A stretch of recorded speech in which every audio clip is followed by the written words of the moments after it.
Bonjour, et bienvenue dans cette nouvelle vidéo. La question de cette vidéo est la suivante.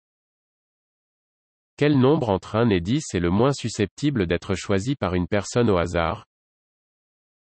Passons dès à présent aux réponses. D'après Ciel Femme Tom Hive, la réponse à cette question est la suivante. Il y a une réponse logique, et une réponse de petit malin. Pour la réponse normale, des gens ont fait des sondages là-dessus. Voici les résultats de quelques-uns, sur lesquels je suis tombé. Source. Asking over 8500 students to pick a random number from 1 to 10.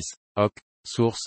Responses when people were asked for a random number between 1 and 10. En se basant là-dessus, et en prenant en compte seulement les entiers, on dirait que le moins susceptible d'être choisi est 10. Mais je sais pour fait que j'ai personnellement donné plusieurs réponses à cette question.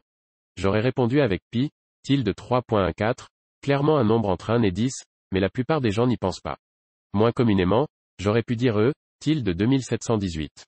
À l'avenir, je dirais plutôt taux, tilde 6.28.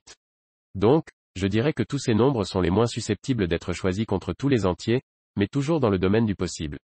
Trouvez quelqu'un qui est encore plus malin que moi, et il sera plus susceptible de prendre quelques fractions simples, 4 tiers 6.9832741 1.0000000000001. Maintenant, je ne dirais pas que les possibilités sont infinies, car il y a toujours la question pratique, quand une personne doit vous dire quel numéro elle a choisi, elle ne peut pas passer toute sa vie à prononcer les chiffres de son numéro.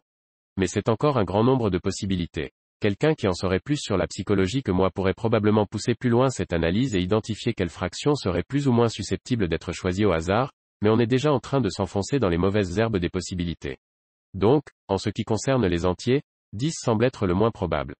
Je suppose que les constantes célèbres viennent ensuite, puis les fractions simples, puis les fractions vraiment arbitraires sont les moins probables de toutes. On arrive à la fin de cette vidéo. Si elle vous a plu, je vous invite à mettre un pouce bleu, ainsi que vous abonner. Si vous souhaitez donner votre avis, je vous redirige vers la partie commentaires pour continuer le débat sur cette question.